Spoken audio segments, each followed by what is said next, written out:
T-minus 10, 9, 8, 7, 6, 5. All three engines up and burning.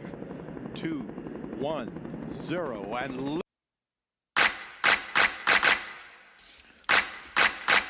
yeah. Lord, this for you. I was a mess, little hair on my chest, fresh as a newborn, but I'm headed for death. Some saying I'm blessed, cause I'm still alive. Every day in the hood, I was fighting to survive. So sin I acquired as an adolescent, walking in darkness, spirit facing oppression. You couldn't tell me nothing, swag was on 100, speeding in the fast lane, call me crash dummy. Then I put on the helmet of salvation and received the revelation. Yeah, I could be a leader in this nation, ain't gotta follow the code in the streets and be like them other creeps. See, I could be a leader. Welcome everybody back to the original Jeek podcast. We are your hosts, Rockinmrmagic, Unique DNA, Mighty TP. This is the original Jeek podcast. And folks, thanks for coming back to another episode of the original Jeek podcast. Tonight we've got a special guest with me here, Rockinmrmagic. Our man's Unique DNA and Mighty TP fortunately couldn't make this episode, but we're really glad to have our special guest, my man Matt, and I can't pronounce his last name, so I apologize. That's okay. Most people can't. It's warm beer. I know. Like, what's warm beer, right? No one, and because I don't know anyone that likes warm beer. So well, it's a German last name, so I think like a lot of Germans like warm beer, or maybe they'll just drink like whatever beer they can. So. I'm glad actually you said that, because I was going to say warm beer, because that's, as someone who's pretty good with words, I'm like, yeah, that's what it looks like, but I'm not going to try that one. Yeah, I mean, I've gotten like warm beer, warm blur, because I think it's an L. Warm rear came one time in the mail, but that was kind of weird. Okay. Warm blur kind of sounds like a half-powered superhero. Yeah, the warm blur. He's like kind of hot, but not too hot. But he's not cold either. Well, welcome to the podcast, the original Jeek podcast. Of those who know Matt, he also is a host on the Arcade podcast from Gamechurch. So we are blessed and welcome to have him here tonight. Matt, why don't you share a little bit about yourself? This is a unique genre, obviously, that we fit into, those who have the parts in the sports and the geek culture. So you can share a little bit about yourself. Yeah. Well, I have pretty much been in both categories of this jock and geek my entire life. Grew up playing baseball, moved on to play football in high school, and beyond that, like I started playing hockey with my friends, and I play in an adult hockey league here in town. Really, like, I can pretty much get behind almost any sport and love it. I don't know a lot about basketball. We were talking a little bit before the show. Like, I loved it in like that late 80s, early 90s when the Pistons had. Yeah, when the Pistons had the bad boys, you had Isaiah Thomas and Dennis Rodman and Bill Laimbeer, and like that rivalry with the Bulls. Like, I loved that. Oh, yeah. And then like the Pistons just kind of they fell off, and I mean, I don't want to say like only Jeek blew his Achilles, and they were getting older, and that was it. So I think that's kind of when I like started getting more into football and into hockey, and like, I mean, I was playing football, so I mean that kind of like took my attention, and hockey was what I did after school every day with like all of my friends. We just went and played street hockey, and eventually got into ice hockey, and it's awesome. But as far as like the geek side, I mean, my grandma bought me my first Nintendo when I was 5, and like that's just kind of like it started there. Okay, honestly, it started before that. She worked at a game shop. What? I know she worked at a video store rental shop. Yeah. So back then you could rent Nintendos for a week. Yeah. So she would rent me like this Nintendo, and I started playing Zelda, and you're never going to be the original Zelda in 5 days to a week. No, never. Not at all. Especially at that age. No way. There's no way. I think I just kind of wandered around and tried not to die, but that didn't happen. But how many people can say their grandma worked at a video store? Like that's awesome. I know. It was really great. So then she eventually bought me the Nintendo, and I mean, I grew up playing with my dad and my sister, and then later with all my friends. And now I'm a father of 5, and we enjoy. I mean, we'll go from playing a game in the living room. We've recently, like, the ARMS test punch on the Switch is going on this weekend, so we've been playing that. Cool. And then we'll go out into the driveway and we'll play hockey in the driveway, just because that's kind of like we're all over the place. No, that's what's up. That's awesome. Yep. Wow. Well, thank you for sharing. That's it's really awesome. Just because you and I haven't had the chance to exchange stories. Mine is very similar.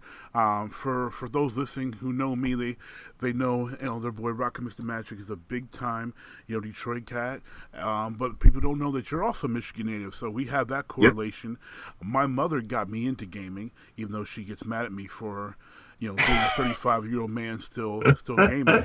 I tell her it's her fault because she's the one. Totally her fault. It's totally her fault. Well, she's the one who bought the Nintendo. For us for Christmas. It was her idea, and she's the one me and my older sister watched playing Mario, and she was better at it than we were. And then as I was older, my mother has always been passionate about Pac-Man. It's like her all-time favorite game. Nice. So when I was, I think, 7 or 8, maybe 9, she bought an arcade cabinet at an auction. Yeah, and still has it. That's awesome. She has it in their house down in Florida, and I was a little upset that I didn't get it, but she did give me her Star Trek 1979 movie pinball machine that's in my basement. Whoa! Yeah, that thing is sexy. That's awesome. Yeah. She's a big Trekkie. I'm a third generation Trekkie because of her. So I told you, Nice. The geek stuff, that came from my mom, and the sports side also from her family. My dad, both two really big sports families, and so I came up, in the same time. The Bad Boys. That's still my all-time favorite squad, and I also played a mixture of sports between, baseball was my first love as a sport. Those Detroit Tigers. I remember when I was 2 years old, my first game at Tiger Stadium when I was 2 years old. And Alan Trammell was my favorite player at that time. Oh, yeah, absolutely. That 1986 World Series championship for the Tigers. And then I started to get into basketball. Football was ingrained in my family because both sides had big-time players and multiple pro players, so I was always into football. Alas, the Lions are terrible, but... One of these years. 1 year, maybe before we die. We'll see, I hope so. We'll see the Lions win a Super Bowl. Well, hopefully, if they would, I don't know. I think if they wouldn't have let go of Barry Sanders back in the 90s, I feel like they were kind of like inching towards that. He was so good. They just couldn't put a team behind him. I don't know. He was amazing. I mean, we did get that NFC Championship game against Washington, and that was the closest we've gotten to the Super Bowl. Yeah. Barry, but it's horrible. And I'm also a big hockey fan. And I played a little bit myself, so obviously a huge Red Wings fan. I'm a little saddened that the first time in 25 years our Red Wings are not in the playoffs. They haven't been in the playoffs since I was 9. It's the last time I missed the playoffs. I'm trying not to think about it. I knew last season I thought it was going to happen, where they weren't going to make it, and they just barely squeaked in. Barely squeaked in. Yeah. And this year I was like, it's going to be really hard. I mean, after you lose all of those Hall of Fame players that they had, and they lost Datsuk finally. Yeah. Yep. I mean, they have Zetterberg and they have some young guys, but that's it. Well, yeah. Franz is there, but he's old. And Zetterberg's old. We have no idea what we're going to get out of Osgood. Yeah, it's just. Yeah. Yep. Maybe next year. Got to keep hoping.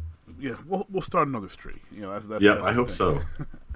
Awesome. So we have this amazing correlation, and of course, I have 5 kids as well. So we just have that's awesome. Amazing parallel between you and I, and of course the name sharing.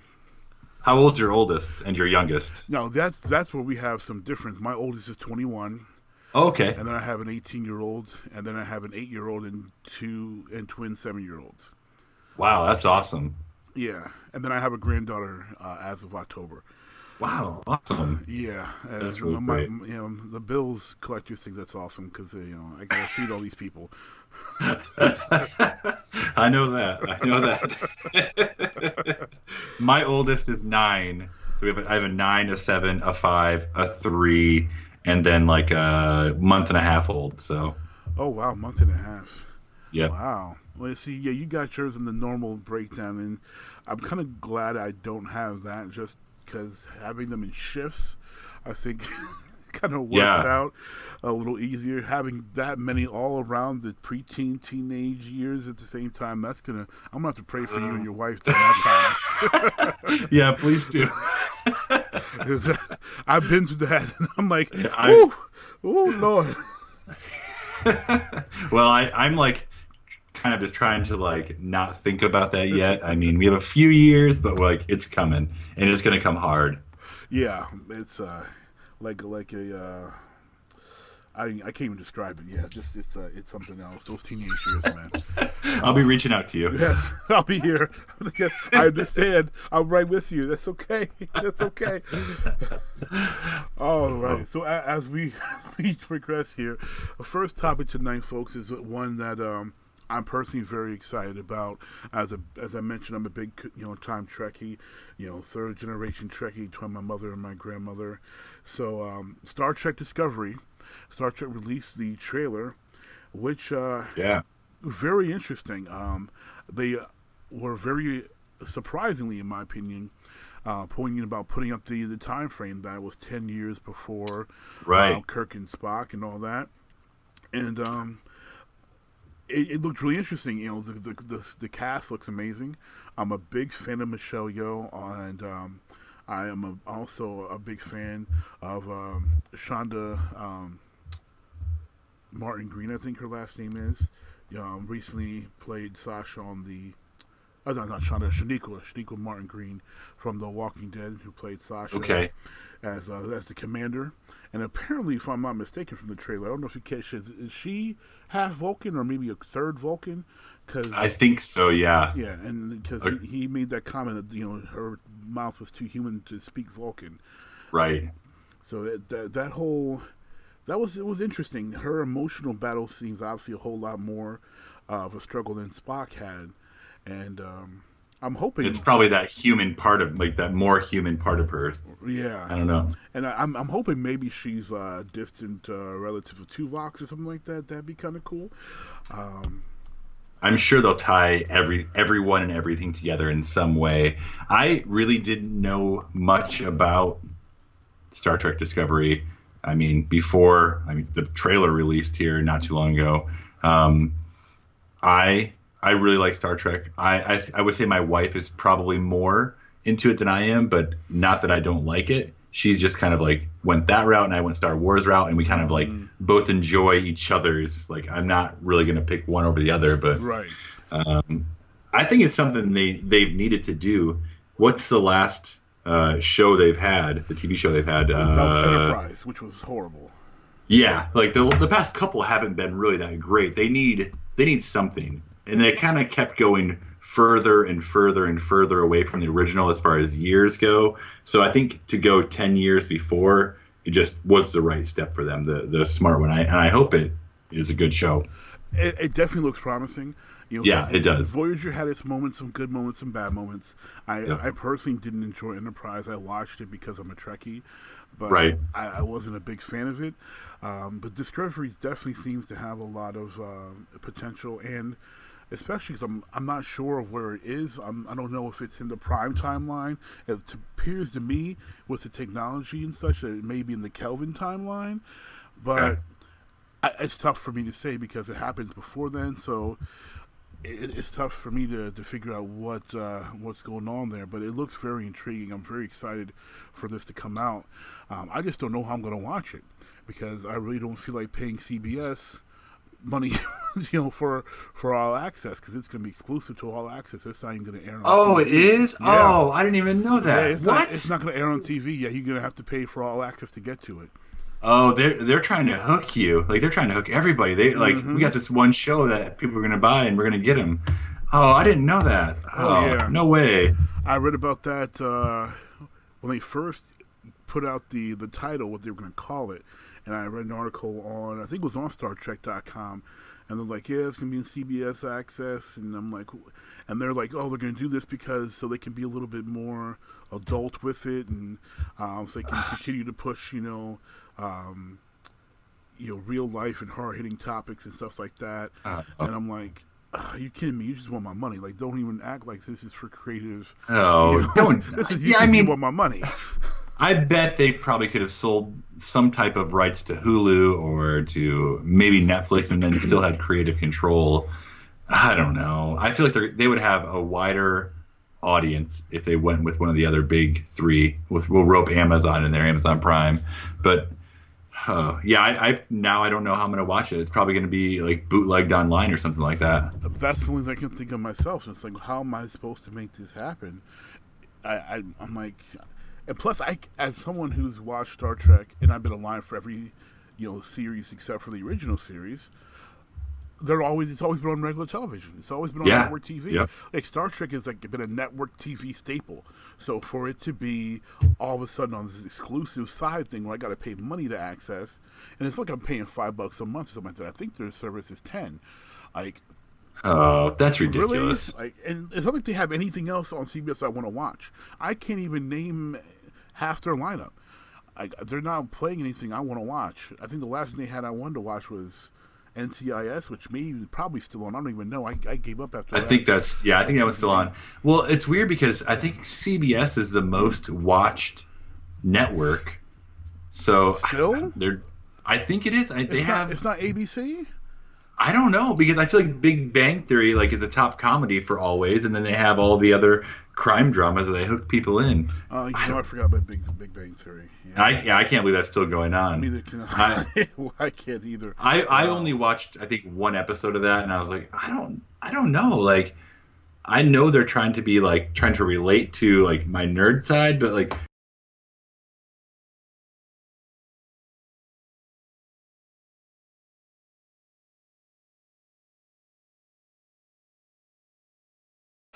it's a trap. I feel like they're more trying to make fun of nerds than anything. I don't know. Have you watched much of that show? I've watched probably an entire season, not within the season, just entire season's worth of sporadic episodes. Some episodes I liked. Some episodes I'm like, you're trying too hard to appeal to us, and sometimes it was like, okay, now you're just making fun of us, which I can understand. Everyone should be able to laugh at themselves to a certain extent, but I never thought it was all that funny. No. Some of the characters. I mean, obviously, it's a sitcom, so characters are over the top, so I wasn't taking it too seriously, but. Yeah, I just didn't dig it that much.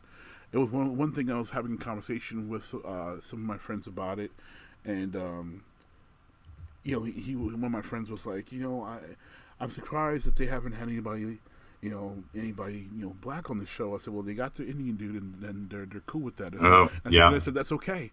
Let them leave it as it is. They've got their formula. It works for them. A lot of people like it. And people get to have this fantasy that the nerd that works at university can get the hot chick from across the hall, which rarely happens. But let them have the dream. And they've had some episodes I thought were just were genius. I mean, they had one episode, I think it was about Warcraft, if I'm not mistaken, and the hot waitress across the hallway got hooked into it too, and she went 3 days without seeing light and shower and whatever. So they've had some really clever ones, and some of them were just like, okay, you're being ridiculous now, but yeah, I can see its appeal for mass, because people who don't get the culture or understand, right? They can kind of get it, like, hey, I can kind of understand this is what they do, and it's and they all live together because they can't be with anybody, or yeah. I think they just give you a taste of what that culture is by making fun of it. I don't know. Yeah, it's kind of what they do, but I'm like you said, I'm kind of surprised it's still on so strong. It's been I can't even count the seasons. I've lost track. Well, they just announced that there's going to be a spin-off of the show from, what's the one character's name? Shelton. Oh yeah, Sheldon's. Yeah, his I saw that. Sheldon's. Him growing up. Yeah, it's just crazy. Well, I guess if it works for them. I mean, obviously it is. And NCIS is still going on, and they have that, the Los Angeles spinoff, which I tried watching, and I just couldn't do it. I as much as I love LL Cool J, I couldn't take him and whatever his name is, Robin. I forget his name. It's just terrible thing. I usually remember every actor's name, but that dude has always been so insignificant to me. Chris O'Donnell. Oh, right. Yeah, yes. Chris O'Donnell is like he's probably a really nice dude, but he's like one of the most insignificant actors I've ever seen. Who his career is very insignificant. Yeah, he did Robin, and he did that show, and I don't remember anything else he was in ever. Yeah, exactly. And Robin wasn't exactly a breakout role. No, it wasn't. He had to do the Val Kilmer movie and the George Clooney movie. It's oh gosh, things you don't want to be attached to. Yep. Yeah, so I'm really excited for this. This really looks like it could be a fantastic show, a really unique dichotomy with Michelle Yeoh's captain trying to groom her protege, for command. The internal conflict between her being human, being Vulcan, the emergence of this conflict with the Klingon Empire, which I think is great because that conflict was so key in the original series, that focusing on that and making sure that's a part of this show is going to be awesome. I feel like they took enough time where I think a lot of the other seasons of series kind of were almost all right, this one's going to end and now this one's going to start up, where it's been several years, 10, 12 maybe since the last one. What's Enterprise? Yeah, I want to say 8 to 10 definitely. It's been a while. Yeah. So I feel like they've taken enough time where they're hopefully going to do it right here. I guess we'll see. Only time will tell. Only time will tell. Exactly. Speaking of time, someone is going to be doing time in Arizona. Oh, yeah. A heavily armed suspect has been arrested due to entering the Phoenix Comic-Con and threatening to kill officers and performer Jason David Frank, a.k.a. JDF, a.k.a. the original Green Ranger. The Phoenix... What? Yeah. Go ahead. No, unfortunately, he has our name. The Phoenix police arrested 29-year-old Matthew Sterling at the Phoenix Convention Center on Thursday. I can't believe anyone would just I don't know, why? First, why would you want to go there and just shoot people? I don't know. And why Jason David Frank? What has he done? He's one of the nicest celebrities out there. He's top 5, one of the nicest, most friendly, welcoming celebrities probably ever. I heard about we have Gamechurch has some missionaries there right now, and I heard about it just shortly after it happened. But I hadn't heard about Jason David Frank until just a little bit ago here. It's just shocking. It's just shocking that he thought he could get away with it, that he would then he was cocky and he put it online before he did it. Well, yeah, so, he sent a message telling people, the witness told the police that Matthew Sterling sent them a Facebook message stating he was going to threaten to shoot officers and was heavily armed. So when the police found Sterling on the second floor, they took control of him as he resisted. Police say that all the weapons Sterling possessed were real and loaded. They included a shotgun, 3 .45 caliber handguns, a combat knife, pepper spray, and throwing stars. What the world? Was he in cosplay? Apparently, he was in cosplay, and because he must have stopped at the Tower in Destiny, not the Tower in Destiny, but he must have stopped at ammunition beforehand because he was also wearing his body armor under his clothes. Oh gosh! And then, according to court records, Sterling also had a calendar reminder set on his smartphone saying, "Kill JDF." During that time he was at the convention, or just a later date? Is he even at the convention? I didn't see if he was or not. So JDF is at this convention. No, I can imagine. This guy's smartphone, this guy's his iPhone. Siri goes, "Mr. Sterling, Just a reminder, at 8 p.m., you need to kill JDF. How is that even supposed to work? I'm surprised, JD Siri didn't question him. Are you sure that's what you want to put down? Are you sure? You want me to enter this into your calendar? Okay. Absolutely. All right, if I'll you do say it. so. You say so. So JDF is at Phoenix Comic-Con, and it's one of his favorites, apparently. And he released a statement, I think it was yesterday or the day before, stating that he's grateful for the police and the job that they did and the witness. But he also stated that he's just grateful and he thanked God that he's okay because he was supposed to be at the Phoenix Comic-Con all day. And they reached out to him saying, you know what, you don't need to be here till 8. So he showed up at 8. And Sterling was arrested around 4 or 5 o'clock. So he was supposed to be there all day and could have possibly been in harm's way. But being that they changed the schedule for his signing until 8, he didn't even arrive until long after Sterling was already in the custody of the police. How did he even get in? They do checks. I've been to several comic conventions, several gaming conventions, and I realize people are coming in cosplay, and I realize some of them are bringing in fake guns, but everything is supposed to be checked and then tagged before they let you in. Well, maybe that's closer to the east where we are. Maybe that's how they do it, because apparently that's not what they do in Phoenix. Everybody in here, are those real? They're not loaded, right? Come on in. Yeah, we're just gonna take your word for it. Come on, really? And this is the best part. Unfortunately, it's funny, but it's not funny because the police believe that Matthew Sterling may be mentally disturbed. They say in quote, that he stated to the police that he was the Punisher. Great. And that he can tell the difference between good and bad police officers.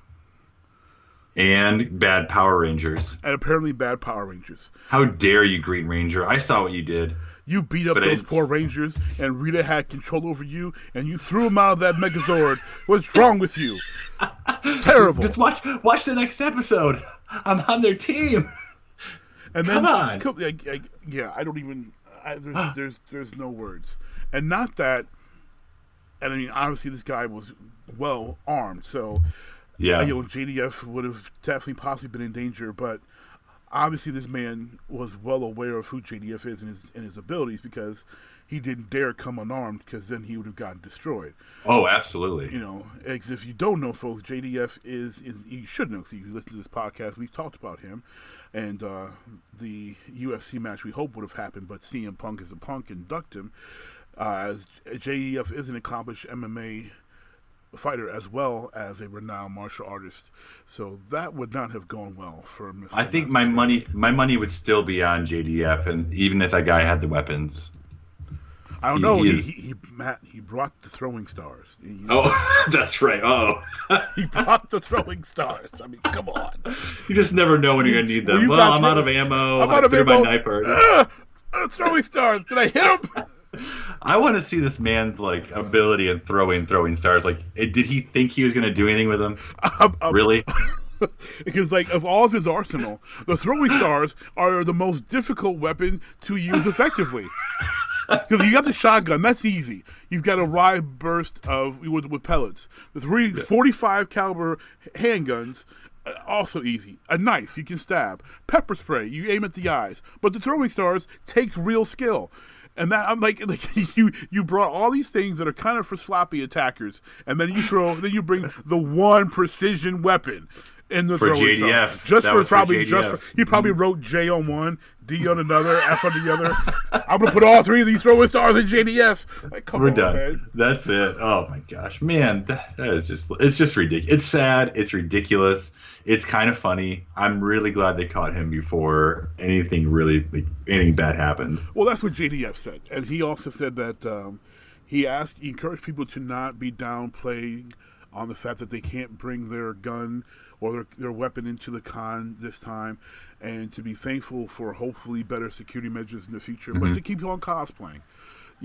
Just continue to enjoy the fact that what they do and their hobby, and continue to enjoy part of the culture. He says, he's not going to stop cosplaying. He's going to continue doing it. He said, maybe next time I'll just, he said, I'll come as Superman because, he doesn't need weapons. That's right. I heard that a lot of the Jedi cosplay today were bringing like inflatable like balloons, like the long like party balloons. Okay, yeah, as lightsabers. That's a good substitute. Or like carrying a sign that says like the Empire took my lightsaber, or something like that. That's the creativity that I'm talking about. That is well done. Well done to them. That's awesome. I just wish I wish the news out there had a picture of this guy. Like I want to see what this person like looks like. Like what type of Right. Yeah, it's a 29-year-old man. Like this is not a child. This is a grown man. This is almost 30-year-old man.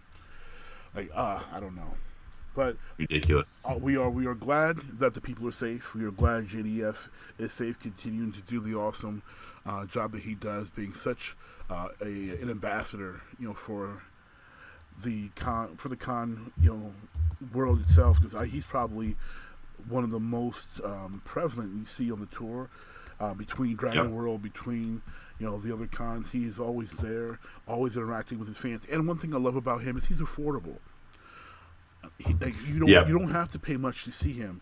And when Philly Dragon Con was happening, and I wanted to go, I wanted to see him, and then Tennant was there, and so was, I think Rose Tyler was going to be, not Rose Tyler, what's her name? Tennant was there, as well as Billy Piper. And I was like, wow, Tennant and Piper, like that's going to be rare. That's cool, That's cool. How much is that? And I looked at the price and I said, good God almighty. Way too much. I'm not going to be able to do it. No. Some of those people are so expensive. I couldn't justify getting my picture taken with them. Yeah, not for that price. Now, the only time I paid a price like that was, I forget how many years ago it was, but it was a convention, a Star Trek convention, and Nimoy and Shatner were there. And they had been together at a convention in like 25 years, and I said, they're not going to be together in another 25 years, because they were already old. So I was like, this is probably the last chance I ever had. First, the only chance I really have in my life, because it was in Jersey, I believe. Yeah, it was in Jersey, that I get to see William Shatner and Leonard Nimoy in the same building together in my lifetime. I'm going to make this happen. Yeah, So that's awesome. That was worth it, and I got more than just to stand there and take a picture. Well, and they probably made bank too. That's for sure. They made tons. They were in that back room. They were just stripping hundreds. It's like Scrooge McDuck back there. They were swimming in their money bin, exactly. Yeah, they definitely had a Scrooge McDuck vault back there for sure. Yep. Speaking of money, big money is on this year's NBA Finals and the Golden State Warriors, who Vegas really currently has odds on as 10-point favorites over LeBron James and his Cleveland Cavaliers.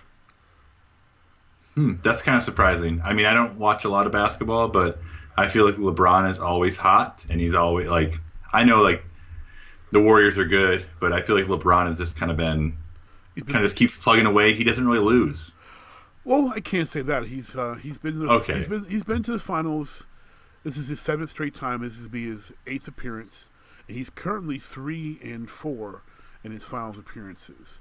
So he's got a losing record, which isn't good. The odds, as we can tell, are firmly against him, as you've got 2 former MVPs on Golden State side, and also a couple former All-Star, current All-Star level players on Golden State's team. And then LeBron has his All-Star guys too, but when he doesn't play, they don't win. So, and if he plays poorly, they don't win. So he has to show up. He's extremely valuable. He's still the best player in the world, in my opinion.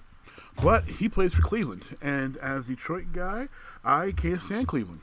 So people that know me know I rooted for LeBron when he's in Miami, because it's Miami. It's not Cleveland. I don't want Cleveland to win anything. So no, never. No Ohio team ever. Exactly. So Cleveland. Sorry, I'm picking Golden State. Even if I thought Golden State didn't have a chance of winning, I'd pick Golden State because I don't desire Cleveland to win anything. But speaking objectively, from an objective standpoint, as a fanalist, I have to say that I believe Golden State's the better team. They have more talent. Their bench is just as deep, which is not that deep, but just as deep as they have in Cleveland. And I believe that I think they want it more.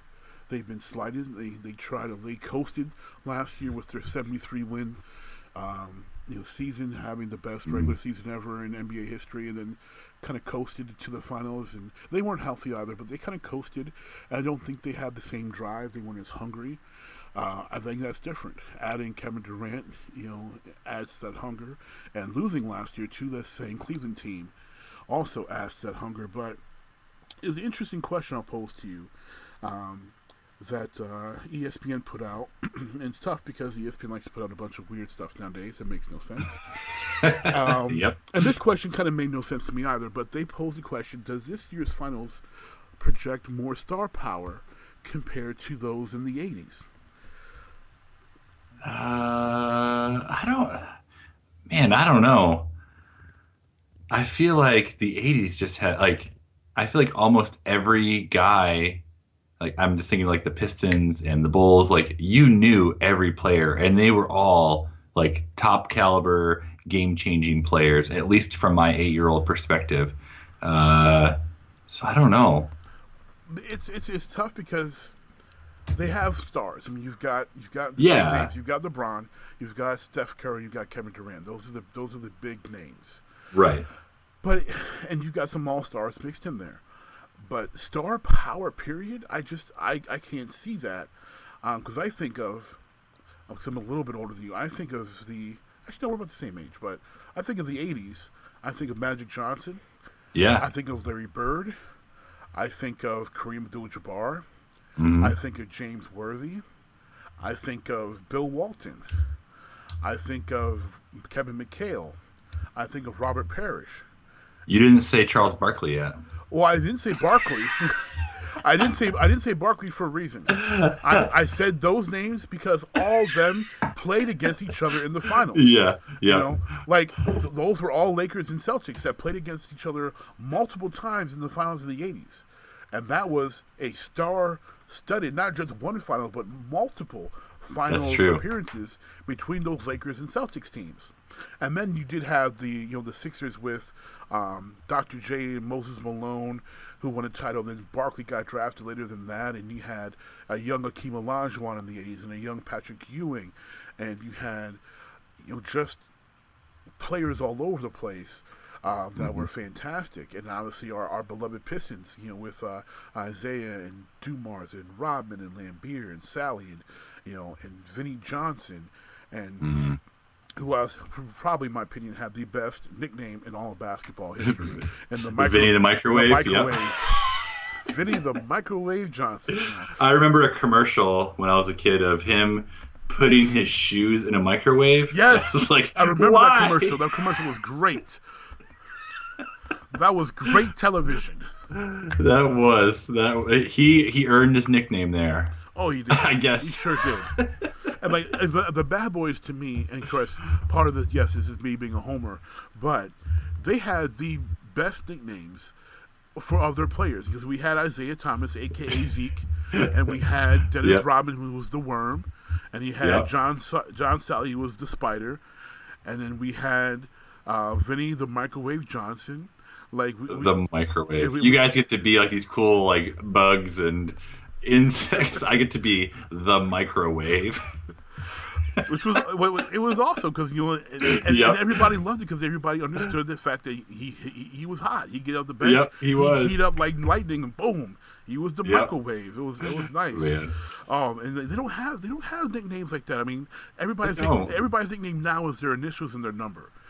And that was cool. In the late '90s, early 2000s, it was Kobe Bryant was KB8, and people, Chris Paul, CP3. But now it's really can we come up with something else? Can we get some nicknames here? LeBron with King James is cool because it makes sense, and the biblical aspect, and the throne. I mean, that part's cool. But the rest of these guys don't really have that cool of nicknames. You know, Michael Jordan was, Air Jordan. Yep. Irvin Johnson's Magic. Like people had, really, really cool nicknames. And I wonder why that changed. I mean, what happened that like suddenly like, yeah, we're not making up nicknames anymore. We're just going to call you by your initials and your number. I can't say. I don't know. Just a change in what's cool. Definitely a shift with culture. I don't know, because like some people would say probably because the change, especially with the hip hop culture and basketball, but I don't know any rappers that call themselves by their initials and a number, so I can't can't say that the hip hop culture itself is where that was derived from. I did notice in the late '90s that magazines like Slam Basketball Magazine and others were starting to assign these type of nicknames to people. Or referring to players by just a number, like calling Michael Jordan, calling him 23. So like I can see kind of where it started from, but it didn't make a lot of sense to me as the years went on, because it was plain, and it was something you could attribute to anybody. Where before, if you had a nickname, that means there was really something special about you. Right. Yeah. That's players true. in the past, if they had a nickname, Will Chamberlain, Wilt the Stilt, or they call him the Big Dipper, Mr. Clutch and Jerry West, like people, Doctor, Julius Erving, the Doctor, like, and they gave him that nickname for a reason, because they said when he played against you, he operated on you, he just destroyed you. Iceman, George Gervin with Iceman, because he was just ice cold, no emotion, just dropping 40 on you like it's nothing. Daryl, one of another great nicknames, and I don't know if you remember Daryl Dawkins, aka Chocolate Thunder. No, I didn't know he was called that. Yeah, that's hilarious. Chocolate Thunder. That's good. I mean, people had just, Sean Kemp, bore closer to our time as the Rain Man, Gary Payton as the Glove, Vince Carter as Half Man, Half Amazing. Like, there was amazing nicknames, the creativity behind them, and then all of a sudden it just changed to nothing, initials and a number. It was like, how did we get here from all this creativity based upon somebody's their shtick, what made them awesome, what separated them from the crowd, and to just be reduced to your initials and a number is just. Or you can just go full Ron Artest and just change your name to whatever craziness you decide to change your name to. Well, I mean, like in hockey, people still have nicknames. So I mean, at least some of the players do. I'm trying to think of other sports where you still have nicknames. I can't think of any. I mean, baseball really they don't have nicknames anymore. I can't. If they do, I can't think of a single person. Who's that notable that has a nickname. You would think somebody like Bryce Harper or Mike Trout would have some type of cool nickname. And I'm trying to think of like if there's any football, like there has to be. Well, there should be, because football, I mean, that was another bastion of great nicknames. You have prime time Deion Sanders. I mean, come on. Yeah. The refrigerator. Oh, the refrigerator Perry. Oh yeah. Yep. That was a big dude. Yeah, but I feel like hockey has kind of kept it going at least a little bit. Well, the problem with hockey is it's so tough because it's hard to market hockey in this country. So outside of Crosby right now, I can't think of any active players who have a nickname that I know of. And Crosby, no one likes Crosby. So outside true. of Pittsburgh, people can't stand Crosby. I mean, you had like Mr. Hockey, and you had like the Mule, like for the Red Wings, and we had Dominic Hasek as the Dominator. That was awesome. Yeah, and obviously the great one himself and Wayne. Yeah. And some players had good nicknames. Eddie the Eagle, Belfour. Yeah. Yeah. Oh, Belfour was a great goalie. Yeah. I'm trying to like look through a list here. Like maybe they're starting to go away, but I feel like there are more still. You have like Sid the Kid, but no one likes Crosby. Crosby's whack. Yeah.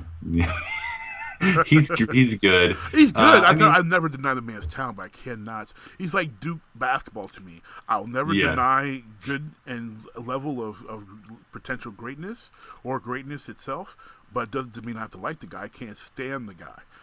Right. Yeah.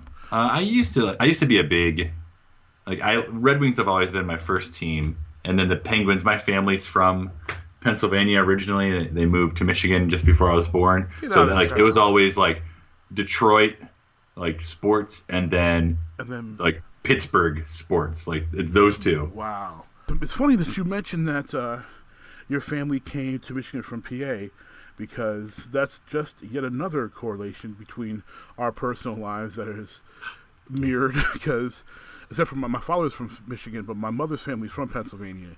Yeah, same. But yours is from the Pittsburgh area, though. My mom's from the Philly area. Okay. Well, they lived outside of Pittsburgh, more in like the whole Steel City areas. Okay.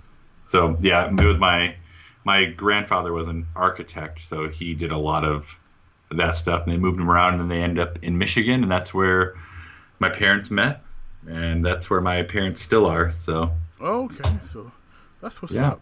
Yeah, my mother went to Michigan State, and then awesome. She stayed in Michigan, got married, and then there I came, and then actually when I was 7, we moved from Michigan to Pittsburgh, and when I was 14, we moved from Pittsburgh over to the Lehigh Valley, which is about an hour northwest of Philly, which is where I currently still am. Okay, cool. That's awesome. Yeah. Well, I can't say that just because PA's for people from PA. PA's pretty wacky. I like it. That's because you don't live here. I granted the Lehigh Valley is probably one of the best parts of Pennsylvania. Definitely one of the more friendlier parts, and for the most part, I've enjoyed my time in the Lehigh Valley. But Pennsylvania as a whole, it's just it's not my cup of tea. Pittsburgh, not my cup of tea. Central PA is so big and country and nothing. And I love Philly because my mom's from Philly. We would often travel to the area on holidays and stuff. So Philly's always been like a second home for me. I think Philly is too cool to be part of PA personally. I think it should just segregate itself from the rest of the state. That's how Louisville is. I live in Louisville, Kentucky, and that's how Louisville is compared to the rest of Kentucky. It's just kind of like the rest of it is farmlands and wilderness, and then Louisville is just it's a hip, cool city, lots going on. Right. Lots of good art scene, lots of good college sports, but exactly. And then the rest of it's the hollers. The next topic comes to us from one of our fans and former guests, Brad Reppa. If you recall, Brad Reppa joined us on the original Jeek podcast for our Super Bowl reaction episode, and he posed a question that I think was extremely interesting that I want Matt here to take a shot at here with me. The question Brad shared is, what is the long-term effect for sports leagues when even more people cut out cable and network, decides that they can't pay huge contracts to sports leagues for rights anymore? What will be the first league to see a decline in revenue from one contract to the next? That's a good question. I was thinking about this the other day, and it's just super irritating. It's kind of along the same lines, sort of. Like with the NHL playoffs, they'll put a couple games from each series on network TV. Like NBC is putting the NHL games on. So you might see a game on a Saturday, you might see a game on a Sunday, but then you get to Game 7 just the other day with the Penguins and the Senators. Right. It's like you have to have cable to watch it. Like, why would you put a sport that you want to grow, and especially a Game 7, why would you not put that on a station that everyone can watch? Right. You think a Game 7 of anything would even draw the least casual fan just because of the excitement of a Game 7. Right. And I have friends that have never watched hockey until this year. suddenly Predators fans because they live in Nashville. Which I mean, it's great. Like fans. I do not love the Predators. I despise the Predators, but I love their excitement because they finally watch a game. They're like, oh, this is super exciting. Like, this is not what I expected hockey to be like at all. So why would you skip out on a Game 7 that you can show so many more people that can become hooked on a sport that you want them to watch and put it on a station that, probably half or less have?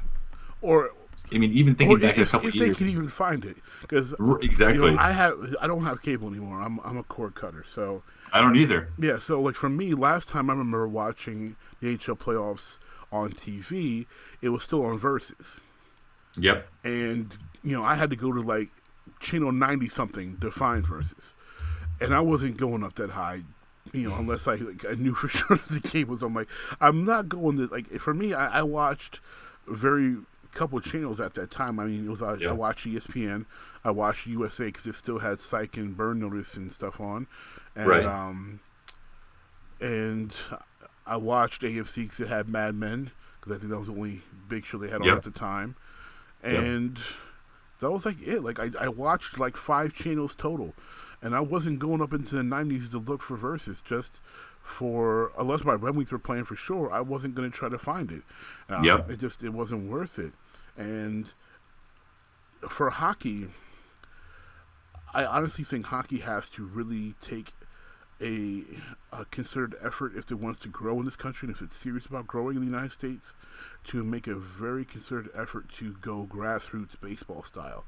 You need to get people interested enough in your minor league sports. You need a lot of minor league teams so that people can afford to go, have a reason to root for like a local team and get exposed on an affordable family level to hockey, to actually then care about your pro teams. Because I'm seeing that right now in the Lehigh Valley here. The Philadelphia Flyers AHL affiliate, which used to be the Philadelphia Phantoms, is now the Lehigh Valley Phantoms. They play in Allentown here, and I have a lot of friends who've never been to a hockey game. And me, I'm from Detroit. I'm from Hockey Town. I love hockey.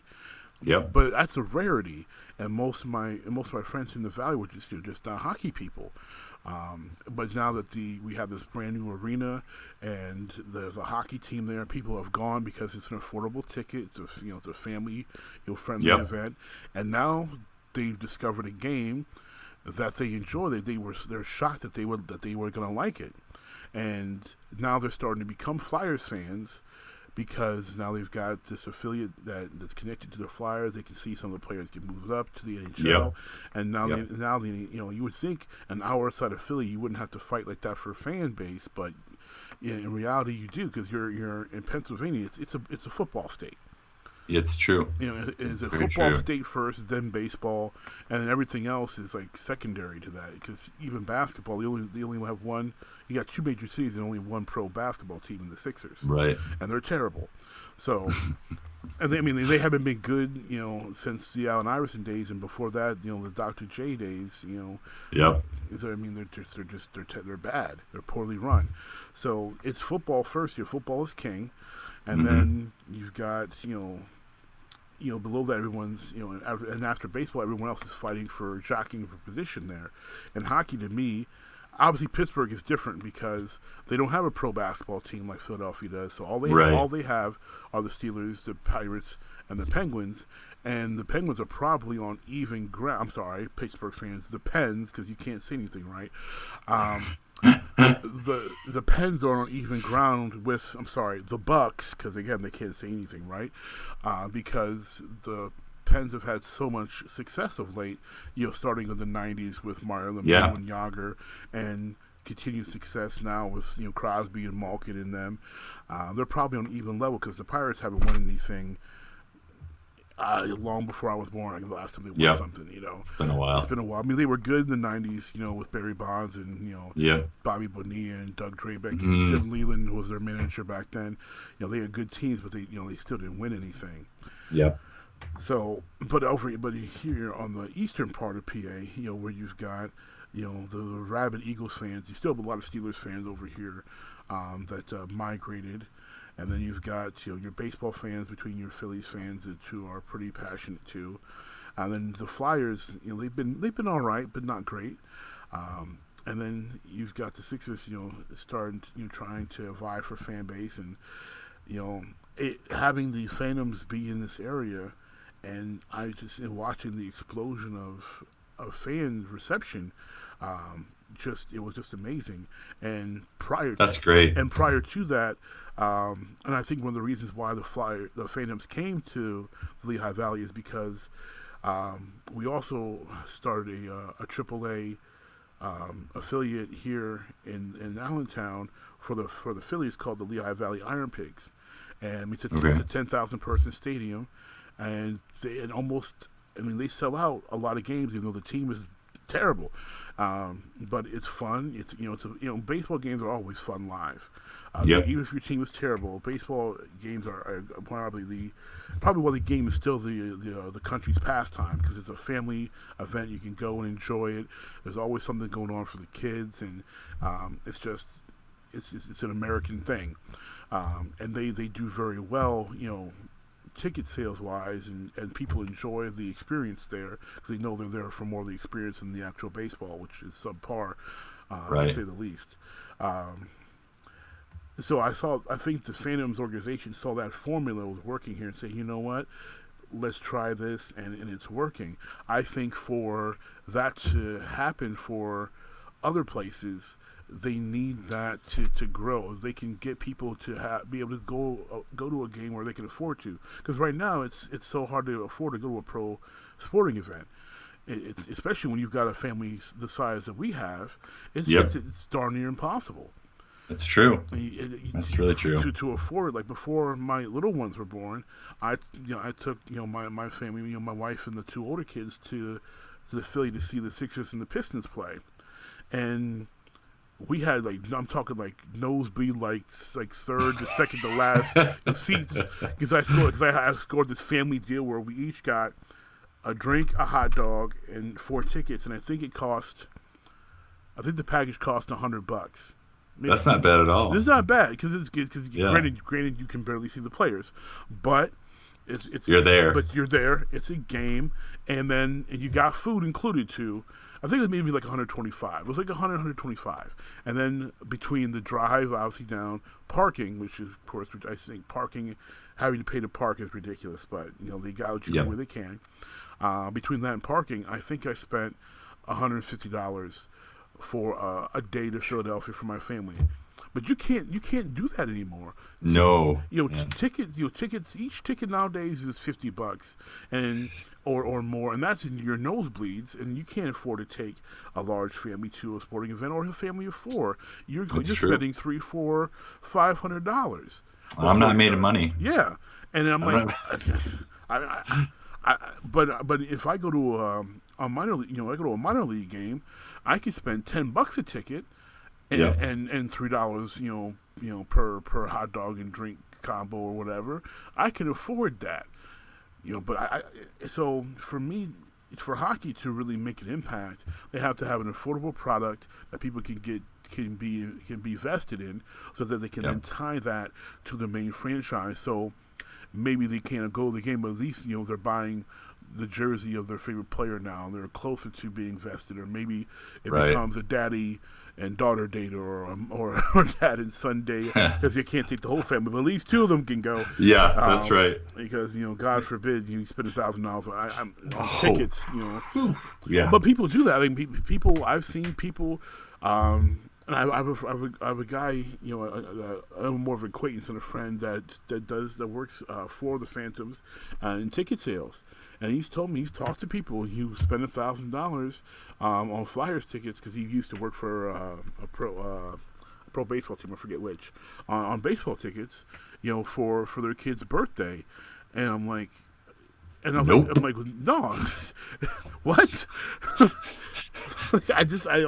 I'm like, I can't fathom that. I can't fathom spending that much money on tickets for my kids to see. That's crazy. I can't. I mean, it'd have to be. I know it couldn't have to be like.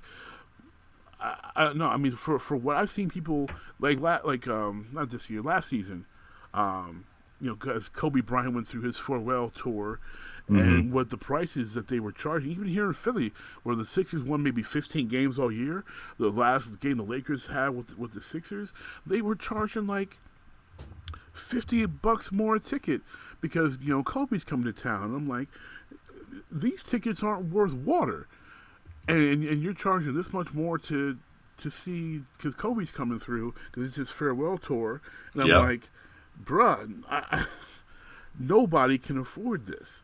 But people, and I see people in the stands. Hey, I sold everything to fly out and come watch the Warriors players, to go see LeBron play. And I'm like, what are you gonna do when you get home, or how are you gonna get home?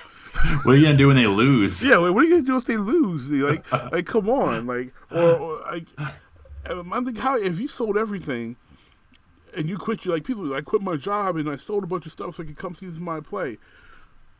Okay, you saw him play. What are you gonna do now? Okay, you really went there to watch a 48-minute basketball game. Yep. And you spent all this money. And I love basketball. And when people say ball is life, ball is life. Like basketball is basketball through and through. It wasn't for my face and my family, ball would truly, truly be all in life. And I can't fathom doing that. And I paid a lot of money to see Michael Jordan in his Wizards run, but I didn't pay nearly that much money that they're shelling out now. And that was Michael Jordan. That was worth the price of admission. Yep.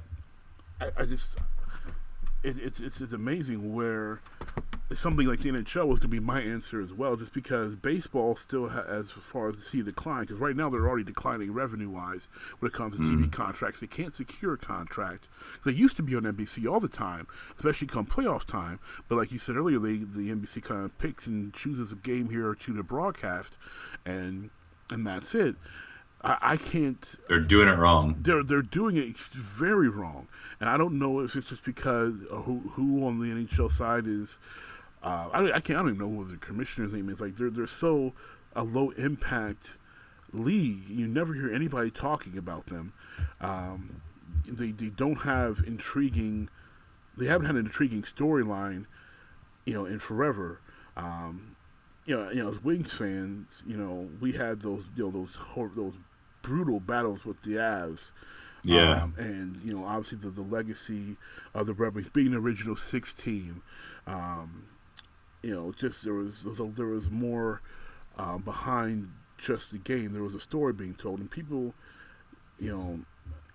people they want that. You need that. Like everybody's, it's always, and it sounds very pro wrestling-ish, but every sporting event does tell a story of some sort.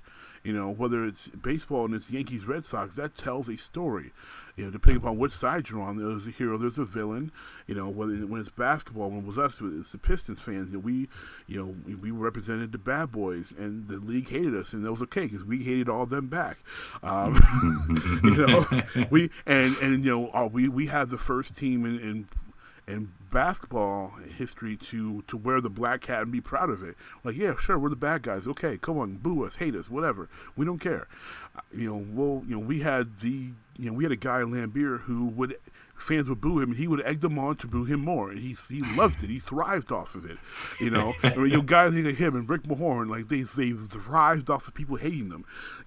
But there was always a storyline, whether it was Magic versus Bird, and the Pistons and the Bulls, or, obviously Jordan in his twilight years. Like there's, Kobe and Shaq with their beef. Could they still win despite the beef? Like there's always a storyline. Hockey has no storyline right now. Yeah, it's true. Well, and I think you think back to like our favorite teams. I mean, it's the bad boys. It's that. The Red Wings team when they had the Russian Five and all of those. Oh my God! Right. Great squad. And you look at like the 80s Tigers. I mean, like they had personality. They had like there was just like the story about them, and that we look. Maybe it's nostalgia. I don't know, but I feel like I want to think that there's just like there's more of like. You look back and you love these teams, and you look at the teams now and you're like, I don't know these players. Who are these guys? Yeah. Like I recognize like 2 of them. I kind of know their names, but maybe that's the stage of life that we're in where we just can't like, Well, memorize every number and every stat and I don't even think that's it, because for some people maybe, but I know for myself, it's definitely not it, because I can still remember the players, and I know the players in the current NBA, even though most of them aren't worth remembering.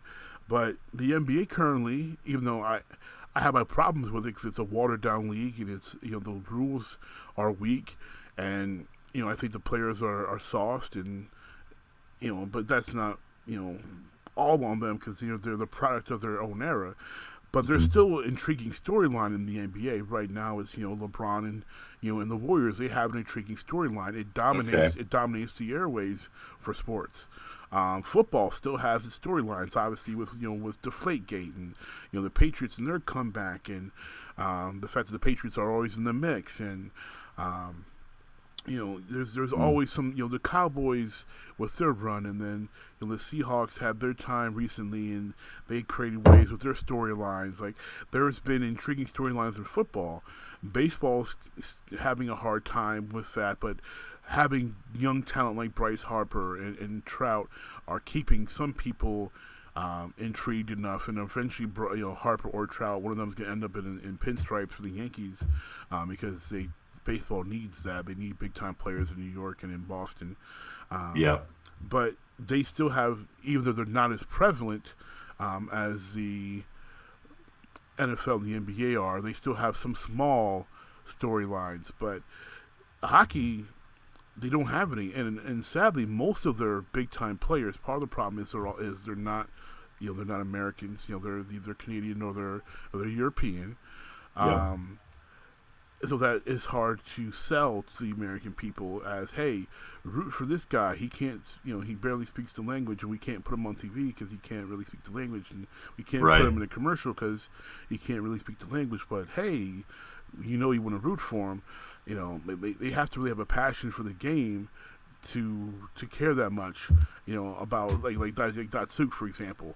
Fantastic player, love Datsuk, but you listen to him talk. I mean, the guy's English is not that good, but and you try to market that type of player, it's hard unless you've got a Canadian on your team that's fantastic, like a Stevie Yzerman or a Lemieux or something like that, or a Gretzky or a Messier. You have a hard time selling hockey in your area because you don't have anybody it's not marketable. And even if they're really good and they're Canadian, you still have to make sure that they can connect with people. Because I can't, I'll give you a great example that I thought was fantastic before the Jets, moved back to Winnipeg and they were still the Thrashers. I was in Atlanta and I saw a billboard for the Thrashers, and it had players on, and it had at the time they had the most black players in the league, and they had 5 black players on their team. And they were marketing those players on their billboard, even though I think like 3 of them were like fifth stringers, like fifth line, like guys who would eke into the 4th line if they were lucky. And the other 2 got decent playing time, but they were like guys on the 3rd line, maybe one of them in the 2nd line. Like they weren't Wayne Simmons, they weren't Donald Brashear, they weren't guys that you knew of. These were bench players. But their marketing team understood, if we're going to get the fans in Atlanta, I don't know if you know demographically, Atlanta is like 40-50% black. Like it's a ton of black folk in Atlanta. If you're going to get these people to go to hockey games, you need to show them who was playing and give them a reason to. So they started marketing, the black players they had more, and people started showing up to the games. They're like, hey. Wow, there's some brothers on this team. Okay, let's check it out. They still weren't that good, but people were starting to show. And the NHL has to have more people start to be more creative with that and say, hey, who do we have here that we can market? And obviously you can't, we can't make him the top player in the league just for that purpose, but you've got to find your players that are marketable, and they have to start pushing them. Whether it's people, I don't seem to have, I don't know if it's just me, but it seems like the league doesn't really care for Evander Kane much. But you know what? The guy's good. He looks good. He could be marketable. The Subban brothers could be marketable. Yeah. Seth Jones is a good player. He could be marketable. I'm trying to think of what's his kid's name. I can't remember his name. There's some guys on the Kings that could be pretty marketable. There's some players out there, if they tapped into them, could make a case to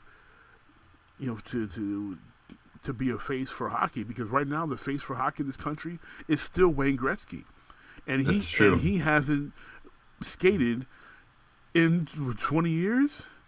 Oh, has it been that long? I think it is. I think it's been like 20 years since Wayne retired. Like, we don't want to think that, because that means we getting old. But I think it's been like 20 years since Wayne has played in the NHL. Oh gosh! Wow. Okay, well, that makes me feel a little older. It doesn't help me either, unfortunately. None of us 80s babies are unfortunately getting any younger. Man. Well, I mean, I think they tried to do something with a few of the Blackhawks players. They had, there were a few U.S.-born players on that team that actually were pretty good. Is Taves? Is he from the U.S.? I don't think so. Kane is, though. And Kane, I think they tried to bank on him for a while, but then he got into trouble. He had the rape case or whatever. Yeah. So I feel like they kind of stopped focusing on him as much. Yeah, that makes sense. It's not football. You can't get away with that. People still like you, unfortunately. Yeah. And I was thinking, we were talking about, what sport might have some trouble here. I don't know if this would happen, but I feel like football has been kind of on the decline the past couple seasons. I just don't feel like it's nearly as popular as it has been, the past in some ways, few years. Yeah. I'd agree with you in some ways. It's definitely declined. Fans aren't well, you know what? They call the NFL the no fun league for a reason, because they take away a lot of some of the things that fans enjoy, players doing, player antics that are harmless. Right. I mean, players can barely celebrate anymore. Like when we came up, Deion Sanders was high stepping down, the sideline on a touchdown. You do that, you get a sportsmanlike penalty, and you get a flag. Like, come on, really? You get a penalty if you dunk the ball in the crossbar. You get a penalty if you have more than one person in your celebration. Like, come on, like, these guys, like, if a celebration takes 5 minutes, if a celebration takes an entire minute, okay, that took too long. But so what if a guy scores a touchdown, 3 of his teammates run around him, they throw the ball in between them, and they all fall down. Like, so what? That looks awesome. It's fun. It's fun. It looks good. And you have like FIFA people who are like, the entire stadium erupts and they're throwing their shirts and they're jumping in the crowd, and like, it's fun. Yeah, footballers, they rip their shirts off, they scream, they pound their chests, they run around the pitch. I don't know how they have the energy to do that. They run around the pitch after scoring the goal for like 2 entire minutes, yelling and jumping and stuff, because God knows how hard it is to score a goal in pro soccer. I mean, that's insanely hard. So they deserve to celebrate. I mean, I saw one guy, he ran into the stands, sat down, and took a selfie as a celebration. And I was like, yo, that was hot. Like, I can dig that. Like, that was his celebration. And then they're sliding, that penguin sliding on the pitch, and like, people love that. Why? Because these guys do all this work, and yes, it's a game, but for them, that's their job. Let them celebrate it. Their job is to score points for your entertainment. So if it's for my entertainment, why can I enjoy watching someone entertain me further by celebrating with some type of creativity and flair and panache? Like, that resonates for me.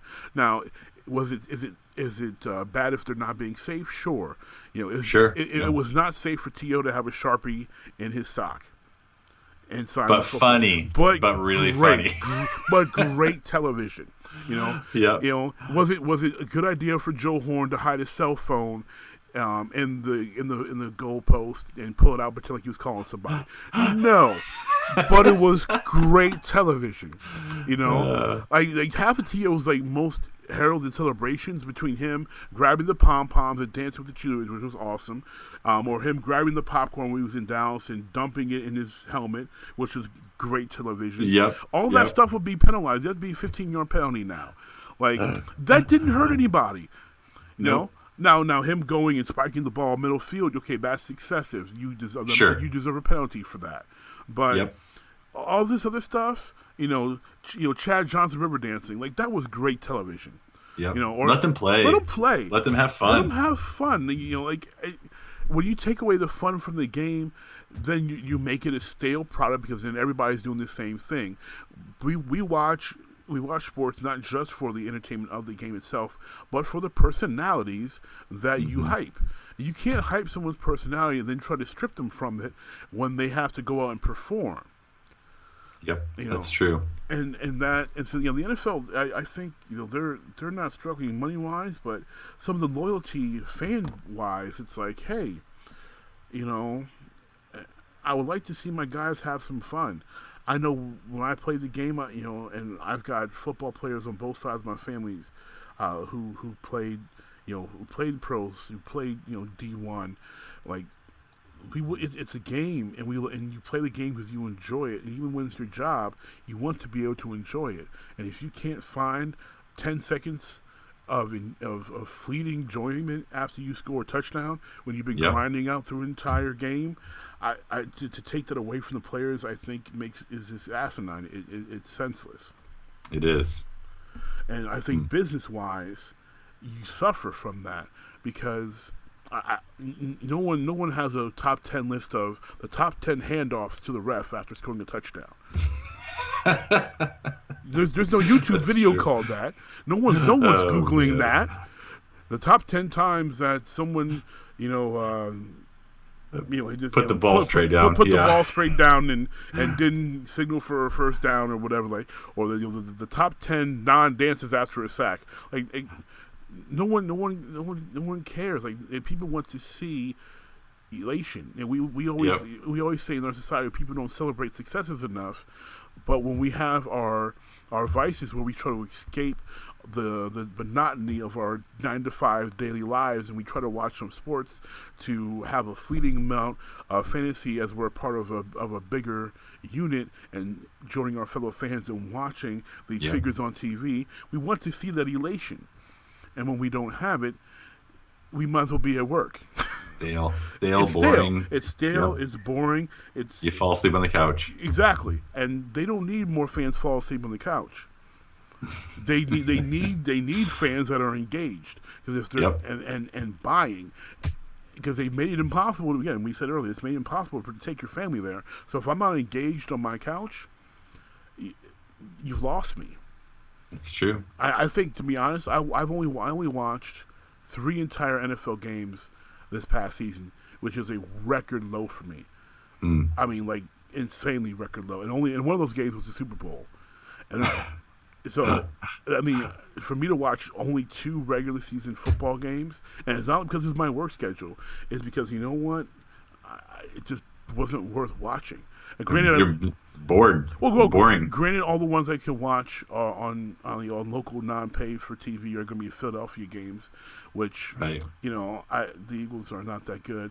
But even with everybody's got a hack a live stream on Facebook nowadays. I can watch any game I want because the people are posting live streams. It's just it wasn't worth watching. Yep. And I'm like, I will watch some highlights here and there just because I am a big fan of the sport, but sure. Yeah. Why am I going to sit there and invest this time where I'm not going to have the same level of enjoyment? I can get the excitement level out of ESPN caster calling this game on some highlights that I can't actually watch in the game. Yep, that's right. And you can get a good nap in. And I can get a good nap in. So it's like, what? Where's the downside there, NFL? That's right. You're losing me. That's right. So I agree with you. Hockey and also football's got to be careful on losing money here, and especially football because they don't really have an alternative on like, I mean, they obviously they have their ticket, their Sunday ticket thing, but that's a cable add-on, and they don't really offer it as a standalone product. So unless they have an option to start offering a standalone product to stream the games like the NBA does, they could possibly find themselves in a world of hurt. For sure. Awesome. Well, Matt, you've been a great guest. Thank you so much for your time. And before we end, share just a little info about how if anybody wants to have you join them on a podcast, how they can reach you, as well as how they can find you on the Gamechurch podcast on the regular. Well, you can find me on Facebook. Just search for Matt Warmbier. If you're in Gamechurch City, we put a podcast on there. It's released every Wednesday. It's called The Arcade. You can listen to me there. It's mostly just me and my antics, and the other two are kind of more the serious people, but they're funny too. So it's a lot of fun. And if you want me on your podcast, anyone else, hook me up. Let me know. I'd love to. Awesome. Well, thanks again, Matt. It's been a pleasure. Folks, thank you again for listening to another episode of the Original Jeek Podcast. I am your host, Rockinmrmagic. Next time, we're going to make sure Unique DNA and Mighty TP come through. And we are so blessed and honored to have Matt Warmbier on tonight. Thanks always for listening. Until next time, peace.